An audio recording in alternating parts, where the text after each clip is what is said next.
Hello friends, आप देख रहे हैं स्पिन एक्सो एवीए और मैं हूँ आपके साथ अंकित। सो ब्रेन को स्पिन कीजिए और नॉलेज को स्पिन फोर्स के साथ अट्रैक्ट कीजिए।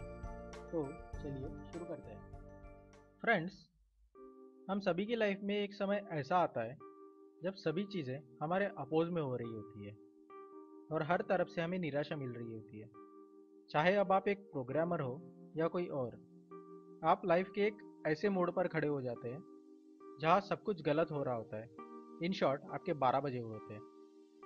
ये कोई सॉफ्टवेयर हो सकता है जिसे सभी ने रिजेक्ट कर दिया हो, या कोई फैसला हो सकता है जो आपकर बहुत ही भयंकर साबित हो गया हो। लेकिन सही मायने में फेलियर सक्सेस से ज़्यादा इंपॉर्टेंट होती है सक्सेस अचीव करने में।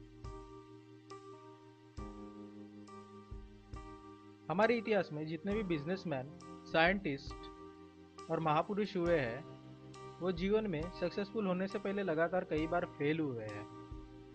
जब हम बहुत सारे काम कर रहे होते हैं तो ये ज़रूरी नहीं कि सब कुछ सही ही होगा, बट अगर आप इस वजह से प्रयास करना छोड़ देते हैं तो आप कभी सफल नहीं हो पाएंगे।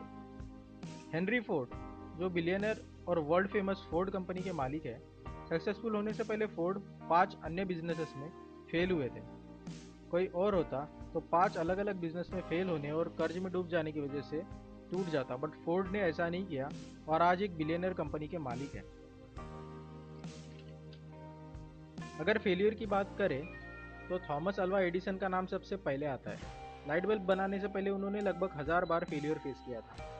अल्बर्ट आइंस्टाइन, जो 4 साल की उम्र तक कुछ बोल नहीं सकते थे और 7 साल की उम्र तक पढ़ लिखना जिन्हें नहीं आता था, जिन्हें लोग उस वक्त दिमागी रूप से कमज़ोर मानते थे, बट आज उन्हें उनके थ्योरी और थीसिस की वजह से वर्ल्ड के सबसे बड़े साइंटिस्ट में गिना जाता है। अब जरा सोचिए, अगर हेनरी फोर्ड 5 बिजनेस में फेल होकर बैठ जाते, या एडिसन 999 बार एक्सपेरिमेंट में फेल होकर बैठ जाते और उम्मीद छोड़ देते, या फिर आइंस्टाइन अगर खुद को दिमागी रूप से कमज़ोर मानकर बैठ जाते, तो क्या होता? हम बहुत सारे महान प्रतिभाओं और आविष्कारों से अनजान रह जाते थे। सो फ्रेंड्स, फेल्यूर भी उतनी ही इम्पोर्टेंट है लाइफ में जितनी कि सक्सेस। फेल्यूर ही इंसान को सक्सेस का मार्ग बताती है। विंस लैम्बार्डी ने एक बहुत ही फेमस कोट कहा है, winners never quit and quitters never win. मतलब जीतने वाले कभी हार नहीं सकते और हार मानने वाले कभी जीत नहीं सकते। So always be happy and try until you get success.